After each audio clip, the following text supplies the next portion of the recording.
Everyone, स्वागत आहे तुमचं माझ्या छोट्याशा मिनी ब्लॉगमध्ये। तर आज आम्हाला जायचं आहे देवाला, कुठे ते तुम्हाला कळेल पुढे। बट त्याच्या आधी सांगते, सकाळी उठल्या उठल्या पहिलं तर राहुलना कामावर जायचं होतं, त्याच्यामुळे त्यांना टिफिन रेडी करून दिला। आणि मी आज बनवली होती मेथीची भाजी आणि एक साईडला लावला होता मी डाळ भाताचा कुकर। त्यानंतर मी त्यांचा टिफिन रेडी वगैरे करून दिला। घरातली बाकीची जी काही कामं आहे, घर वगैरे झाडणे आणि क्लीन करून पोछा वगैरे मी लावून कंप्लीट केला। त्यानंतर मायरालाही आंघोळ वगैरे करून रेडी केलं आणि मीही आंघोळ केली। त्यानंतर मी परत स्वयंपाकाला लागले आणि सगळ्यात आधी तर देवासाठी मी नैवेद्य बनवण्यासाठी घेतलं, कारण आज आहे आमच्या देवाची यात्रा खंडोबाची।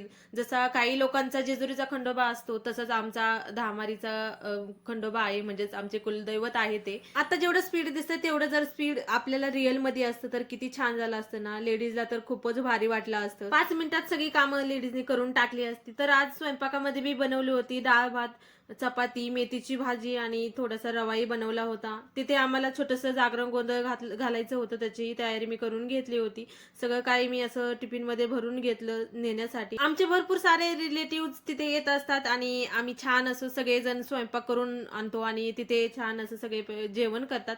तर आम्ही दोघींनी आज येलो कलर वेअर केला होता, कारण तिथे सगळीकडे भंडाराच असतो, त्याच्यामुळे आम्ही दोघींनी येलो कलर घातलेला। आणि आहो काही अजून आले नव्हते, त्याच्यामुळे असं काही टाइमपास आमचा चालला होता, तेवढ्यात आहोंची एंट्री झाली। त्यानंतर लगेचच आम्ही निघालो जाण्यासाठी। तर दुपारचे जवळजवळ 1 ते 2 वाजले होते आम्हाला घरीच। आणि तिथे पोहोचल्यावर पहिलं तर आम्ही देवाचं दर्शन घेतलं। गर्दी खूपच होती, 2 दिवस तर खूप भरपूर सारी अशी गर्दी असते। आम्हाला तळी भरायची, त्याच्यामुळे असं देवांना पिसावरती वगैरे आम्ही ठेवलेलं आणि छान असे फुलं वगैरे वाहिलेली।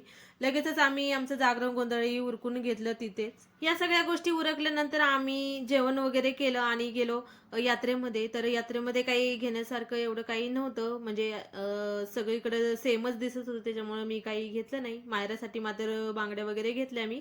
आणि तुम्ही पाहू शकता खूप सारे असे इथं म्हणजे बसण्यासाठी खेळण्यासाठी भरपूर सारं काही आलं होतं। मायराला बसायचं होतं या जम्पिंग जपांगवरती, तर तिला थोड्या वेळ तिथे खेळून त्यानंतर घरी जावं म्हटलं तर तिला अजून एका जम्पिंग जपांगवरती बसायचं होतं। आणि भरपूर सारे असे हे पहा किती उंच उंच होतं। मागल्या वर्षी आम्ही याच्यावरती बसलेलो, बट यावर्षी मला सोबत नव्हतं, त्याच्यामुळे मी काही बसलेले नाही। त्यानंतर मायराला परत ह्या जम्पिंग जपांगवरती बसायचं होतं, त्याच्यामुळे तिला तिची तीही इच्छा पूर्ण केली।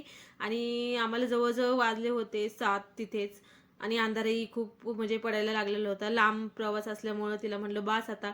तिला बळच आम्ही म्हणजे घरी घेऊन आलो, ती काही यायला तयारच नव्हती। आणि संध्याकाळचं असं काहीसं दृश्य दिसत होतं मंदिराचं। चला, असा होता आजचा दिवस।